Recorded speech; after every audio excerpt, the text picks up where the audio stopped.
Imagine this, you're going through your mail, and among the bills and ads you find a letter. But this isn't just any letter, it's old, really old. The postmark is from 50 years ago. The handwriting is familiar, but you can't quite place it.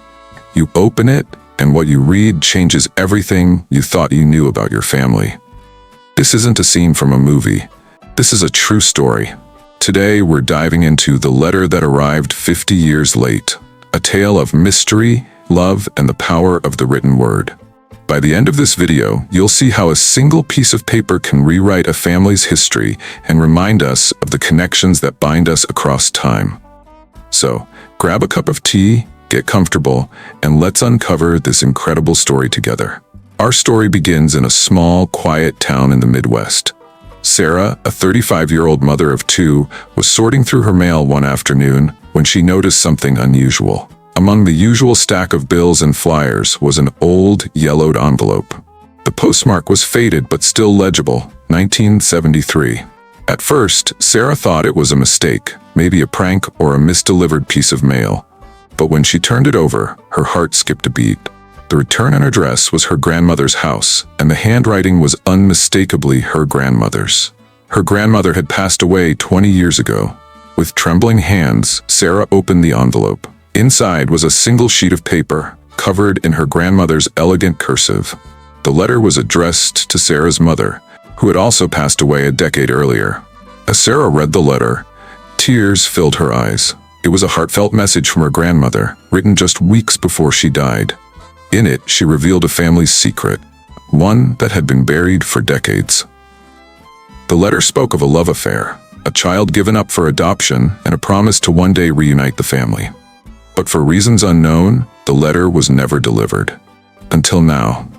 The letter revealed that Sarah's grandmother had a child out of wedlock in the 1950s, a child she was forced to give up for adoption due to societal pressures. The child, a boy named James, was raised by another family, and Sarah's grandmother never saw him again.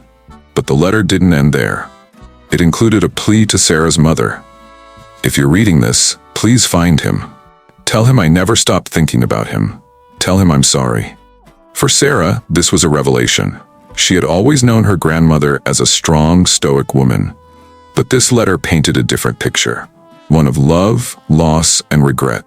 Determined to honor her grandmother's wishes, Sarah began the search for James. She started by reaching out to relatives, but no one seemed to know anything about the adoption. Next, she turned to the internet. She posted on genealogy forums, searched adoption records, and even hired a private investigator. Months passed with no leads, but Sarah refused to give up. Sarah and James arranged to meet at a cafe in her hometown. When they saw each other for the first time, the resemblance was uncanny. They had the same eyes, the same smile. Over coffee, they shared stories.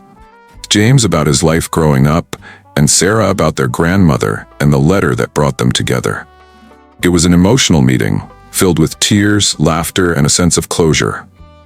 James admitted that he had always felt a void in his life, not knowing where he came from. But now, thanks to a letter that arrived 50 years late, he finally had answers. The discovery of James didn't just change his life, it changed Sarah's family forever. Relatives who had been estranged for years reconnected. Stories that had been buried were brought to light, and the family gained a new member, one who had been missing for far too long. But the letter did more than reunite a family. It reminded them of the power of words, of the importance of forgiveness, and of the connections that bind us across generations. One question remained. Why did the letter take 50 years to arrive? Sarah did some digging and discovered that the letter had been lost in the mail system.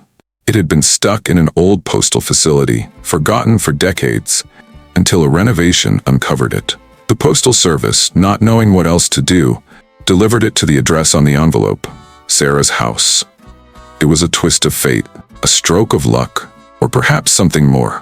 Whatever the reason, the timing was perfect. This story isn't just about a lost letter or a family secret. It's about the power of the written word, the importance of forgiveness, and the connections that bind us across time. Here are some lessons we can take from this incredible story. 1. The power of words. A single letter can change lives, heal wounds, and rewrite history. 2. The importance of forgiveness. Holding on to regret and guilt can weigh us down. Sometimes, all it takes is an apology to set things right. 3. The value of family. Our connections to our family, whether by blood or by choice, are what give our lives meaning. 4. The mystery of timing. Sometimes, things happen when they're meant to, even if it takes 50 years. The letter that arrived 50 years late is a reminder that our stories are never truly finished. They live on in the letters we write, the memories we share, and the connections we make. It's also a reminder to cherish the time we have with our loved ones, to say the things we need to say, to ask the questions we need to ask, and to never take a single moment for granted. If this story touched your heart, give this video a thumbs up and subscribe to the channel for more tales of mystery, love, and the power of human connection. And let me know in the comments. Have you ever discovered a family secret that changed everything? What would you do if you received a letter from the past? Thanks for watching.